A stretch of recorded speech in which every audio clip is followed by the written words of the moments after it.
আচ্ছা, জানাবেন সবজির সরবরাহ এখন কমার কারণ কি? হ্যাঁ, শাফিন, আপনি জানেন যে কিছুদিন আগে কিন্তু শীতের সবজিগুলো শেষ হয়ে গেছে। বিশেষ করে এখানে কপি, মূলা, লাউ এই সবজিগুলো শেষ হওয়া যাওয়ার পরে গ্রীষ্মের শুরুতে কিন্তু যে সবজিগুলো আসে সেগুলো হলো পটল, ঢ্যাঁড়স, করলা, এসব সবজিগুলোই কিন্তু আসে। আর এই সবজিগুলো আসতে শুরু করেছে এবং দুদিনে বাজারের থেকে আজকে কিন্তু বাজারটা একটু কম, তারপরেও কিন্তু বেশি। এখানে যে পটল, করলা, ঢ্যাঁড়স এই সবজিগুলো বিক্রি হচ্ছে 55 থেকে 60 টাকা কেজি দরে পাইকারি, যেখানে খুচরা বাজারে কিন্তু বিক্রি হচ্ছে 80 টাকা কেজি দরে। আর এখানে যে সজনে ডাঁটা, সেই সজনে ডাঁটার কিন্তু দাম বেশ চড়া। এখানে কিন্তু 120 টাকা কেজি দরে কিন্তু সজনে ডাঁটা বিক্রি হচ্ছে।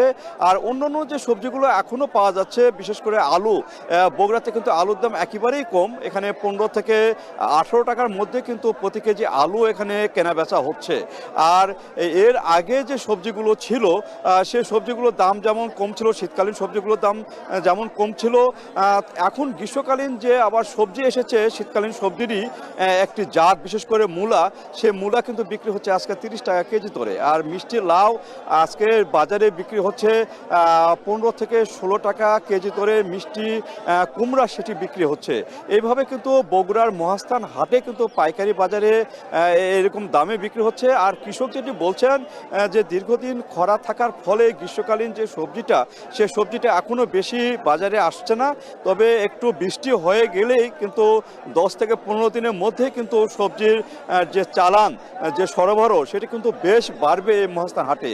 তখন কিন্তু সবজির যে দামটি, বিশেষ করে এই যে পটল, করলা, ঢ্যাঁড়স, এসব সবজির দাম কিন্তু অনেকটাই কমে আসবে তারা মনে করছেন। আর এখানে যে খুচরা বাজারগুলোতে, এখান থেকে কিনে নিয়ে যাওয়ার পরে খুচরা বাজারগুলোতে যে দামে সবজি বিক্রি হচ্ছে তা কিন্তু অনেক বেশি। এখানরা যারা কিনে নিয়ে যাচ্ছেন তারা কিন্তু অনেক বেশি দামে বিক্রি করছেন। এখানে আজকে 60 টাকা বিক্রি হচ্ছে করলা, বেগুন, ঢ্যাঁড়স, এই সবজিগুলোই কিন্তু খুচরা বাজারে কিন্তু 80 টাকা কেজি দরে কিন্তু বিক্রি করছে।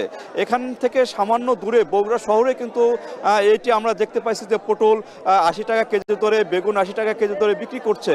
এবং সজনের যে দাম রয়েছে 130 টাকা, সেটি কিন্তু সেইভাবে তারা বিক্রি করছে। সজনের দাম কিন্তু খুব একটা হেরফের হয়নি গত কয়েকদিনে, কিন্তু পটল, বেগুন এসব দামে কিছুটা হেরফের হয়েছে। তবে সাফিন, এটুকু বলা যায় যে বৃষ্টি হওয়ার পরে সবজির দামটা কমে আসবে এবং সহনীয় হয়ে উঠবে ভোক্তাদের মাঝে। তো এই ছিল বগুড়ার মহাস্থান সবজি পাইকারি বাজার থেকে দরদাম নিয়ে সর্বশেষ। সহকর্মী মাজেদুর রহমান।